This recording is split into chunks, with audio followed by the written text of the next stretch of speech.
नमस्कार, मैं पवन थलियारी astro world YouTube channel पे आपका स्वागत करता हूं। आज हम फलित ज्योतिष को समझने के क्रम में पार्ट 56 पे केतु ग्रह के फलों को आगे चर्चा करेंगे। हमने फर्स्ट हाउस से लेके 8th हाउस तक केतु किस तरह से फल करते हैं ये हमने पिछले पार्ट में देखा है ना। आज हम 9th 10th 11th और 12th है ना 9 10 11 12 भाव में अगर केतु ग्रह स्थित हो है ना, अकेले स्थित हो, हम ये बात कर रहे हैं अकेले स्थित हो है ना, तो किस तरह से फल करेंगे। क्योंकि अगर तो युति के साथ होंगे तो थोड़े फलों में चेंज आता है। तो अब हम देखते हैं कि 9th हाउस में अगर केतु होंगे तब कैसे होंगे। 9th हाउस है ना, 9th हाउस क्या है, पिता का है, धर्म का है, भाग्य का है, विदेश यात्रा का है। लंबी विदेश यात्राएं घूमने के लिए जब हम करते हैं तो 9th हाउस से उसको हम देखते हैं। तो यहां से क्या होगा, अगर यहाँ पे केतु आपके अच्छे हैं, अच्छे कैसे हो सकते हैं, अच्छे का बोलने का मतलब है वो धनु या मीन राशि जो हम बोलते हैं उसमें केतु, गुरु के साथ केतु अच्छा समझते हैं, या शुभ ग्रहों से दृष्टि युक्त हो, जैसे गुरु से या शुक्र से ये दृष्टि इन पे हो तो, या शुक्र के साथ हो, या गुरु की इनके ऊपर दृष्टि हो, तो क्या क्या होगा, ये अच्छे होंगे। तो ये फिर यहाँ पे अच्छा करते हैं। क्यों करते हैं, क्योंकि ये खुद ही अध्यात्म का और ध्यान का और मोक्ष का ग्रह है। और जो 9th हाउस है वो धर्म का हाउस होने की वजह से आपको उस क्षेत्र में काफी आगे ले जाएगा। और केतु का कैसा कार्यकर्ता है, ये टॉप पे ले जाता है, पीछे नहीं आदमी को रखता, टॉप पे ले जाता है। तो उस क्षेत्र में आपको ये अच्छा कर सकते हैं। लेकिन अगर ये खराब स्थिति में हुए तो फिर क्या होंगे, यहाँ पे ये क्या करेंगे, आपको सबसे पहले तो आपको पिता का शत्रु बनाएंगे। पिता के साथ आपकी नहीं बनेगी, बिल्कुल भी नहीं बनेगी। पिता के साथ आपके बिल्कुल खराब संबंध को ये दर्शाता है। और धर्म के आप खिलाफ होंगे, जो भी है ना, आप धर्म के अगेंस्ट ही बोलते हुए नजर आएंगे। अगर केतु खराब हुए तो ये सारी चीजें विपरीत हो जाएगी, आपका बैड लक रहेगा, भाग्य आपका साथ नहीं देगा। और क्या होगा, भाग्य कमी हो जाएगी। विदेश में कार्य व्यवसाय में लाभ, ये मैंने इसलिए लिखा है कि ये विदेश का हाउस है ना।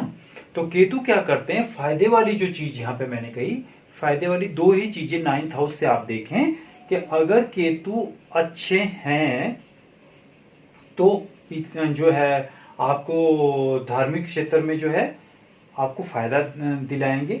धर्म के काम में आप बहुत आगे रहेंगे है ना। और अगर ये और एक और अच्छा फल क्या करेंगे, ये विदेश का हाउस है। और केतु विदेश से जो भी आपका कर्म बनता है, चाहे आप व्यवसाय कर रहे हैं चाहे नौकरी कर रहे हैं, उसमें आपको फायदा दिला सकते हैं। और बड़े ऊपर लेवल का है ना, आपको बिल्कुल टॉप पे पहुंचा सकते हैं। आपका अगर आप बिजनेस करते हैं तो वहां पे आपका फॉरेन के साथ बिजनेस बहुत अच्छा रहेगा। और अगर आपके कोई नौकरी का संबंध विदेश से है तो आपको वहां से बहुत फायदा हो सकता है। यही दो काम इसके फायदे हो सकते हैं। और ये ज्यादातर यहाँ पे नुकसान ही करते दिखते हैं। धर्म पिता के साथ नहीं रखते और धर्म में आपकी अरुचि रहती है। और भाग्य हमेशा आपको नजदीक लाने के बाद आपको भाग्य आपको साथ नहीं देता और आपको असफलता मिलती रहती है। तो इस तरह से हम, क्योंकि जो 9th हाउस है बड़ा इंपॉर्टेंट है, हमने जो मेरे सभी पार्ट्स को शुरू से देख रहे हैं उन्हें बिल्कुल जानकारी होगी कि 9th हाउस भाग्य क्या है। जब तक हमारा 9th हाउस अच्छा नहीं होगा, शुभ ग्रहों से युक्त या दृष्ट नहीं होगा, तब तक हम जीवन में कहीं भी सफलता प्राप्त नहीं कर सकते। क्योंकि बिना भाग्य के इंसान मेहनत करता ही दिखेगा और उसे जीवन में कोई ज्यादा चीजें हासिल नहीं होगी। तो 9th हाउस में ही अगर केतु बैठ गए तो भाग्य ही खराब हो गया, तो सारी चीजें ऑटोमेटिक ही आपको जीवन में कम हो जाएगी, सभी चीजों की कमी हो जाएगी। और आपको बहुत मेहनत करने से भी आपको लगेगा कि आपको वो उतनी सफलता नहीं मिल रही है जितना आप कार्य कर रहे हैं। तो भाग्य वाला जो 9th हाउस है वो बहुत इंपॉर्टेंट है। वहां पे अगर केतु हो तो अगर वो अच्छी स्थिति में हो, जो हमने बात अभी करी केवल धनु मीन राशि या गुरु के साथ उसकी दृष्टि संबंध बने तो ही ये अच्छे होंगे। तो फिर जातक को यहाँ पे नॉर्मल रिजल्ट देंगे, अदरवाइज यहाँ पे सारी चीजों को ये खराब करेंगे और कुंडली को ये काफी हद तक भाग्य ही खराब हो जाएगा। तो आपकी सारी चीजों में ये प्रॉब्लम करेंगे।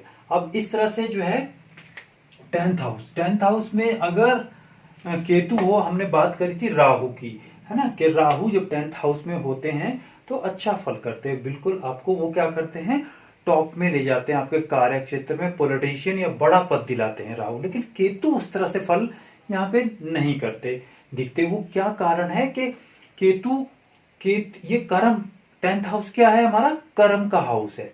तो कर्म का हाउस है, जब तक कर्म नहीं करेंगे सफलता नहीं मिलेगी। केतु कर्म नहीं कराना चाहता, है ना। केतु क्या है, केतु मोक्ष का कारक ग्रह है। वो कर्म में विश्वास नहीं रखता, वो मोक्ष उससे आगे, कर्म के लिए नहीं, वो उससे क्या करेगा, जब 10th हाउस में वो होंगे तो वो तो यहाँ पे आपकी इंटरेस्ट ही नहीं होगा काम में, आपको सफलता ही नहीं दिलाएंगे, क्योंकि वो तो चाह नहीं रहे आपसे काम कराना, वो तो चाह रहे कि आप वहां से निकल के जो है मोक्ष को प्राप्त करें। तो इसलिए यहाँ की केतु की जो है अच्छी पोजीशन नहीं मानी जाती, क्योंकि आपको ना तो आपके काम में सफलता मिलती है, ना ही आप कोई एक मन से काम कर पाते हैं, क्योंकि ब्रेन आपके पास है नहीं, है ना। केतु के पास ब्रेन तो है नहीं। तो केतु क्या कराता है, तो केतु आपसे डिसीजन मेकिंग पुअर कराता रहता है। तो आप काम को बदलते रहते हैं, काम से आपको इनसेटिस्फेक्शन रहती है और उसको आप बदलते रहते हैं। जैसे केतु ग्रह कर्म का कारक नहीं है या मोक्ष का कारक है। तो ये मैं आपको चर्चा कर चुका, ये कर्म का कारक ग्रह नहीं है, ये मोक्ष का कारक है।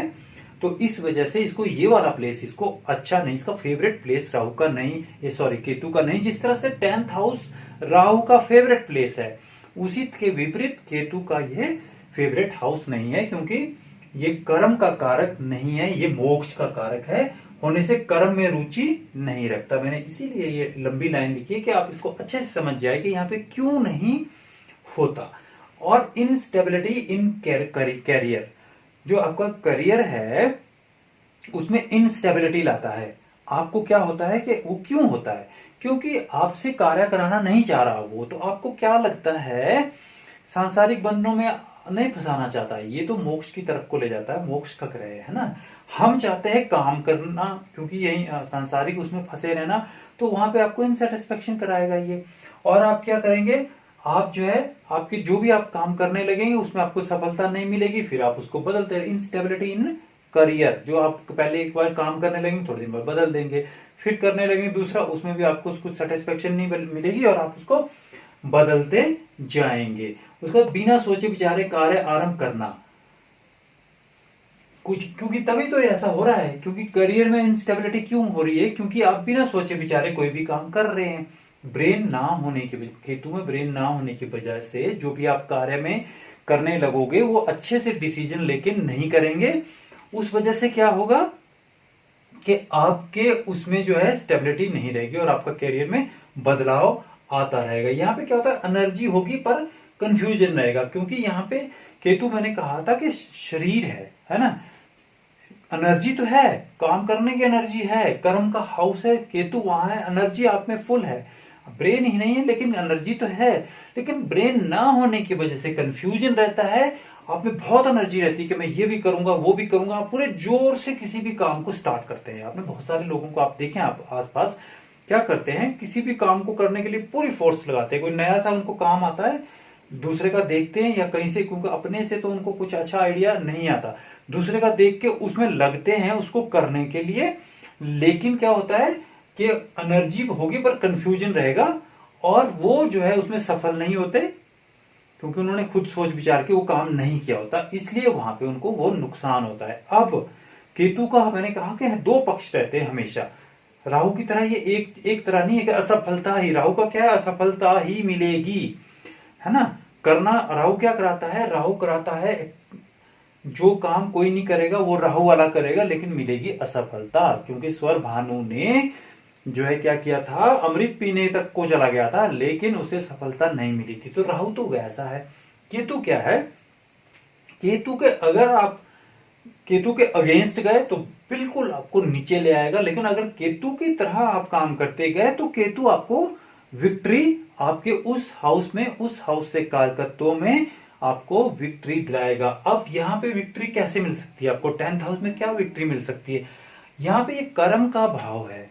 तो अगर आपने सामान्य लोगों की तरह कर्म किया, जो और लोग भी कर रहे हैं सोसाइटी में, समाज में, तब आपको ये पीछे धकेलेगा और आपको असफलता मिलेगी। आप देख लीजिए कुंडली, अगर आप सामान्य काम कर रहे हैं, आप क्या करें, लीक से हट कर काम करें। जो कोई काम नहीं कर रहा है आप उस काम को करें, आपको सफलता क्या टॉप पे ले जाएगा। मैंने कहा लीक से हटकर कार्य करने पर लाभ।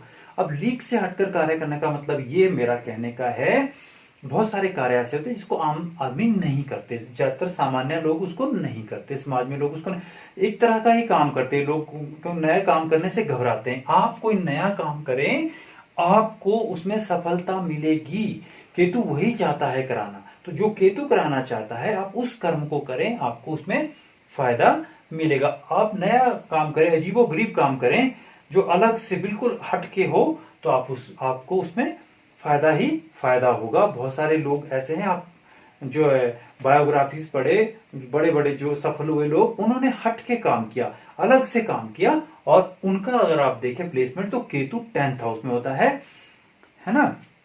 और उनको जो है वर्ल्ड क्लास लेवल की जो है उनको प्रसिद्धि मिलती है। तो इस तरह से केतु, मैंने बोला केतु मैनेजमेंट है, आपकी जिस भी हाउस में है उस तरह से अगर आप उसको मैनेज कर रहे हैं तो केतु आपको ऊपर ले जाएगा, और अगर आप उसके अगेंस्ट चल रहे हैं तो बिल्कुल नीचे ले आएगा आपको। तो बस यही केतु का मैनेजमेंट है ना। अब आप 11th हाउस पे आ जाएं। 11th हाउस में क्या करता है? ये काय का हाउस है? ये हमारा आय का है ना, इनकम सोर्सेस, मित्रों का है, और काय का है हमारा ये इच्छा पूर्ति, डिजायर का है।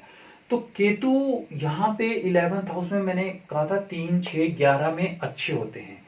तो यहाँ पे ये क्या है, ये सारी चीजें आपको मिलती रहेगी। जब केतु यहाँ पे अच्छे होते हैं तो ये सारी चीजें देते रहेंगे। लेकिन अगर कहीं से ये शनि जैसे, मंगल जैसे ग्रहों से दृष्ट होगा, यानी ये खराब स्थिति इसकी बन रही होगी, तो उन चीजों पे ये कई बारी समस्या क्रिएट कर देता है कि जैसे मित्र होंगे लेकिन वो आपको जो है आपको उनसे फायदा नहीं होगा, नुकसान हो रहा होगा, अगर ये शनि जैसे ग्रहों से दृष्ट है। अदरवाइज यहाँ पे केतु की जो है ओवरऑल जो है प्लेसमेंट अच्छी मानी जाएगी। और अलग वो नए कार्य करते हैं। जब यहाँ पे केतु होते तो वो कैसे काम करते हैं? अलग से काम करते हैं, और नया काम करने की उनकी जो है रुचि रहती है। प्रॉपर्टी अधिक लेकिन असंतोष, क्योंकि हमने कहा था कि इनसेटिस्फेक्शन तो आदमी को रहेगी रहेगी। जहां पे भी केतु रहेगा वो तो उसके जो नैसर्गिक कारकत्व है वो तो हमें मिलेंगे मिलेंगे। तो यहाँ पे क्या हो सकता है, इसका प्रॉब्लम क्या, आपको केतु यहाँ प्रॉब्लम क्या कर सकता है? ये कर सकता है तो बड़े भाई का है, बड़े भाई या तो होंगे नहीं, आप ही सबसे बड़े होंगे। अगर आपके बड़े भाई है तो आपके साथ नहीं रह रहे होंगे, या किसी कारणवश वो, मतलब आपके बड़े भाइयों से आपको कोई फायदा नहीं होने वाला। आप देख लीजिए अगर केतु यहाँ पे है तो आपको बड़े भाई से कोई फायदा नहीं होगा। और ये प्रॉपर्टी तो बनाएगा लेकिन उसमें इनसेटिस्फेक्शन रहेगी, आपको सेटिस्फेक्शन, संतुष्टि नाम की चीज नहीं रहेगी। लेकिन प्रॉपर्टी तो वो बहुत बनाएगा, आपके पास बहुत सारी प्रॉपर्टी होगी। और ये खराब रिश्ता, मैंने कहा था कि ऐसा रिश्ता बनाता है जिसको पकड़ा ना जाए ना छोड़ा जाए, है ना। ये चीज नहीं आपने भूलनी है। जैसे हमने यहाँ पे जो बात करी, इसके मेन जो चीजें हैं तो क्या रहेगी आपको ऐसा, क्योंकि ये प्यास है, हमने हमेशा बात करी पीछे से हर एक पार्ट में। केतु क्या है, जिस हाउस में भी होता है उससे संबंधित आपको एक प्यास रहती है, क्योंकि वो आपको मिलती नहीं, वो आपने पिछले जन्म में सारा एग्जॉस्ट कर लिया है। अब आपको इस जन्म में वो केतु नहीं देंगे, इसीलिए उस हाउस में वो बैठे हैं। लेकिन आप में वो नेचुरल टैलेंट भी है, क्योंकि आपने बहुत अच्छे से पिछले जन्म में उस काम को किया है, तो आपको नेचुरल टैलेंट भी है। तो अगर उसको आप नेचुरल टैलेंट को बाहर लाते हैं तो केतु आपको विक्ट्री दिलाएगा। ये समझना बड़ा जरूरी है। तो इस तरह से हम देख सकते हैं। और क्या कर सकता है, रिश्ता खराब करेगा बड़े भाई से, और संतान से समस्या। अभी संतान से क्यों मैंने समस्या लिखी यहाँ पे, जबकि यहाँ से संतान का क्या लेना देना, 11th हाउस से क्या लेना देना है। जब यहाँ पे केतु होते हैं तो या 5th हाउस में राहु होते हैं, है ना। तो राहु ये जो संतान वाला है ये चीजें ये खराब करते हैं, इसलिए संतान से समस्या जो है, यहाँ से राहु यहाँ पे आ जाते हैं, तो ये चीजें आपको दे रहे हैं, प्रॉपर्टी दे रहे हैं, मित्र अच्छे दे रहे हैं, है ना, इनकम आपको दे रहे हैं, आपको सब कुछ दे रहा है केतु, लेकिन यहाँ से संतान की समस्या क्रिएट करेगा और संतान से और बड़े भाई से आपको फायदा नहीं हो रहा होगा। तो इस तरह से हमने वो भी जो है देखना है। अब नेक्स्ट उसमें चलें, 12th हाउस, 12वें भाव में अगर जो है लगन से 12वें भाव पे केतु होते हैं, केतु ग्रह होते हैं, तो यहाँ क्या होगा, ये काय का है, ये जेल का है, अस्पताल का है, मोक्ष का है, और किसका है, व्यय का है। मेन चीज क्या है, व्यय, चाहे शरीर का व्यय, चाहे इनकम का, आय का व्यय, चाहे किसी, और ये मोक्ष का भी है। अब आप देखिए क्या है, मैंने कहा था मोक्ष त्रिकोण, 4th हाउस, 8th हाउस और 12th हाउस, 4, 8, 12 मोक्ष त्रिकोण, और धर्म त्रिकोण 1, 5, 9 जो हम हमेशा कहते हैं बहुत अच्छे होते हैं, लेकिन मोक्ष के लिए 4, 8, 12, 4 फर्स्ट नंबर पे, उससे ज्यादा अच्छा 8 और सबसे अच्छा 12। तो 12 नंबर मोक्ष का हाउस है, 12 नंबर घर जो है मोक्ष का है, और केतु मोक्ष का कारक ग्रह है। तो अगर वो वहां पे चला जाए जिसकी भी कुंडली पे, तो आप ये समझ के चले कि केतु आपको मोक्ष दिलाने आया है, इस जन्म में आपको मोक्ष की प्राप्ति होगी ही होगी, है ना। तो ये बहुत इंपॉर्टेंट है। अब अगर ये, अब यह नुकसान क्या कर सकता है, वैसे तो यहाँ पे उस काम के लिए तो अच्छा है, मोक्ष दिलाने के लिए तो अच्छा है।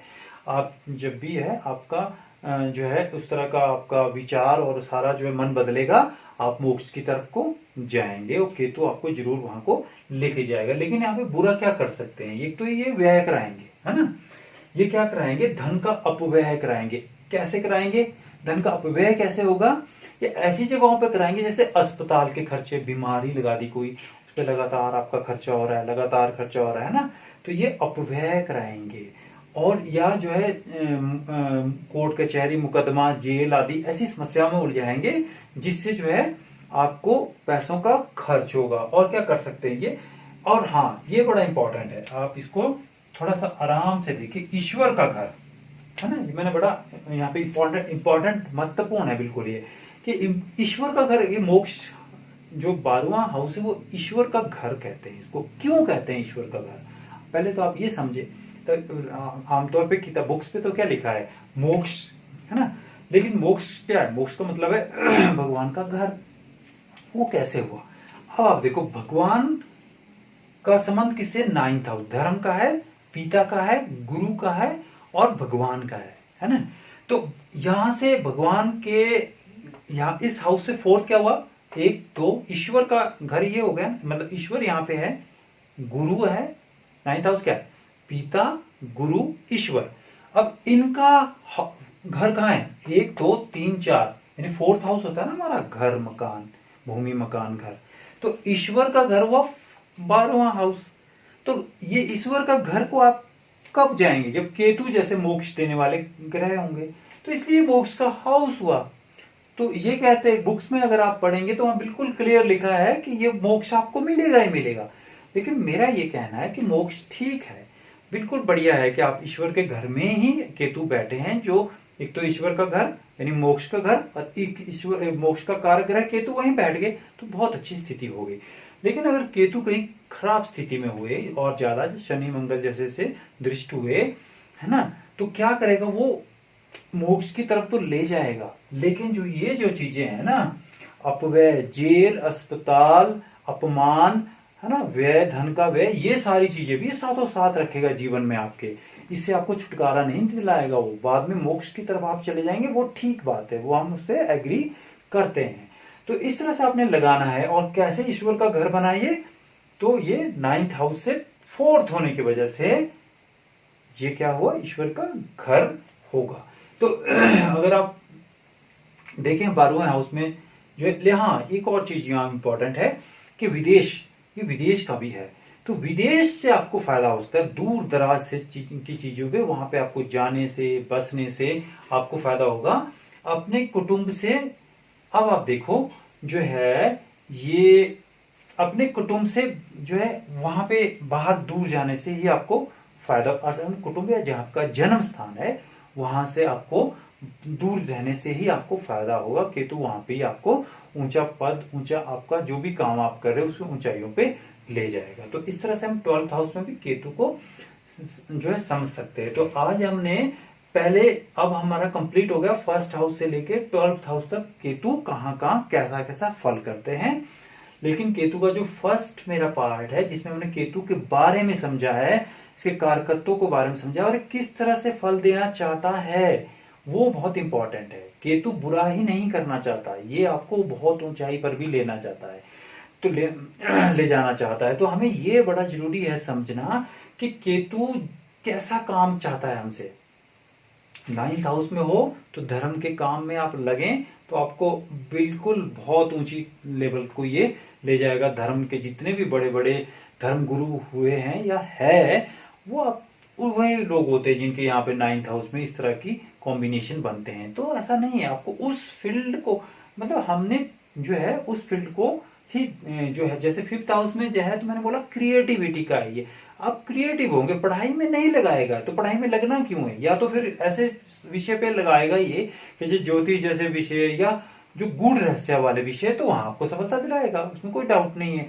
या फिर आपको सिंपल जो हमारी जो रूटीन पढ़ाई है उसमें आपको असफलता ये दिलाएगा। तो लेकिन क्रिएटिविटी, कितने लोग ऐसे, कोई क्रिकेट प्लेयर है, बड़े बड़े महान क्रिकेट प्लेयर है, वो उन्होंने देश का नाम, अपना नाम रोशन किया, और भी फुटबॉल प्लेयर है और हॉकी प्लेयर है, बहुत सारे प्लेयर है, बहुत सारे लोग हैं जिन्होंने बहुत किया। वो क्रिएटिविटी, वो इंडिविजुअल जो गेम होती है वो यहां से हम देखते हैं कि इंडिविजुअल जो गेमों में आप कैसे आगे होते हैं। तो लेकिन वो पढ़ाई में आगे नहीं होगा, है ना। तो केतु क्या आपसे कराना चाहता है, बस हमने वही समझना है। अगर हम वो समझ गए तो हम जो है केतु से अच्छा फायदा लेके बहुत आगे जा सकते हैं। आप अपने बच्चे में देखिए, अगर 5th हाउस में केतु है तो बुरा मत समझे, आप ये समझे कि उसमें टैलेंट ढूंढे, कि उसमें टैलेंट होगा, उसमें क्रिएटिविटी होगी, आप उसको सपोर्ट करें तो आप जो है उसको, वो टॉप क्लास बनेगा, है ना। लेकिन अगर हम वो जो हमारे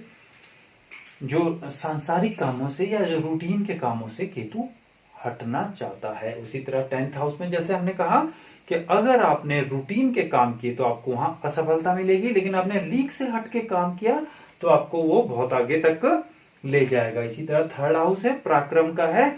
अगर आपने सामान्य ही आम लोगों की तरह काम किया तो फिर आपको इतना फायदा नहीं दिलाएगा वो, जबकि लेकिन अगर आपने अलग से काम किया तो आपको पराक्रम में बहुत बड़े बड़े पद, पुरस्कार भी मिल सकते हैं। तो इस तरह से हमने केतु के इफेक्ट को देखना, ये बुरा ही नहीं है। मैं बार बार इस बात को दोहराना चाहता हूं कि आप केतु को देख के एक नेगेटिव जो है उसका वो मत बनाएं। जैसे राहु है तो मानता हूं मैं खराब है, वो जहां भी होंगे वहां पे खराब ही करेंगे, थोड़ी चीजें छोड़ के 3, 6, 11 या अपनी जहां पे उनकी वो बुध के साथ अच्छे होते हैं, है ना। इस तरह से जिन जिन ग्रहों के साथ जो अच्छे होते हैं या जहां उच्च के नीच के हमने समझा था, उस तरह से उनको छोड़ दें तो वो ज्यादातर खराब होते हैं राहु। लेकिन केतु हमेशा खराब नहीं होते। और ये चीज भी आपने, ये जो हमने इसके कारकत्व है इनको हर एक भाव में लगाना है। क्या क्या है एक बार मैं और रिपीट कर देता हूं। एक तो सबसे मेन चीज है प्यास का, मतलब ये है कि जिस हाउस में होगा उस हाउस के कारकत्वों की हमारे पास कमी रहेगी और हमें उसकी हमेशा ऐसी रहेगी कि हमारे पास होना चाहिए था लेकिन है नहीं। दूसरा क्या है, ऐसा रिश्ता बनाता है जिस भी हाउस में होता है, जो भी उस हाउस को रिश्ता को रिप्रेजेंट करता है, उस रिश्ते से हमें अनसेटिस्फेक्शन रहेगी, ना वो पकड़ा जाता ना छोड़ा जाता। हमें रिश्ता लगता है ऐसा कि यार मैंने इससे छुटकारा पाना था, लेकिन आपको कुछ ऐसी आपकी लाइबिलिटीज या रिस्पॉन्सिबिलिटीज रहती है, उसको आप ना छोड़ पा रहे हैं ना आप उसको पकड़ पा रहे हैं। दूसरा तीसरा क्या है कि जिस भी हाउस में केतु होंगे वो हाउस जिस अंक को रिप्रेजेंट करता है वहां पे चोट का निशान या सर्जरी का निशान अवश्य होगा। तो ये चीजें हमने नहीं भूलनी है। और ये क्या करता है, हाँ ये जो है, ये जो मैंने बात कहा था, ये पास्ट, ये तो पास्ट, चलो फर्स्ट हाउस में जब ज्यादातर ये लगता है फर्स्ट हाउस में, अगर आप फर्स्ट हाउस में केतु है तो आप पुरानी बातों को आप छोड़ें, हमेशा अपने को जो है कोसना बंद कर दें कि ऐसा हुआ तब ऐसा हो रहा है। तो आप अगर इन चीजों को छोड़ के अगला डिसीजन लेके आगे चलते हैं तो आपको अवश्य आप जो है बड़ा जो है अपना नाम को बड़ा कर पाएंगे। तो इस केतु को आप नेगेटिव ना समझें, मेरा ये ही यहाँ पे जो है उद्देश्य था यहाँ बताने का कि आप केतु को नेगेटिव ना समझे। इसका मैनेजमेंट जरूरी है जैसा ये चाहता है, क्योंकि ये क्या चाहता है, ये मैंने फर्स्ट पार्ट में बताया था, ये सांसारिक चीजों पे आपको नहीं लगाना चाहता। इसका काम है मोक्ष दिलाना। तो उस तरह से हमें काम करना है, लीक से हट के काम करना है, तो हमें ये फायदा दिलाएगा। तो मुझे उम्मीद है कि जितने भी हमारे केतु के ग्रह के फलादेश के जो 3-4 हमारे पार्ट है आपको सारे पसंद आए होंगे, और आपको ये अच्छा लग रहा है हमारा प्रोग्राम, तो काइंडली आप इसको लाइक करें, सब्सक्राइब करें, है ना, शेयर करें। थैंक यू, नमस्कार।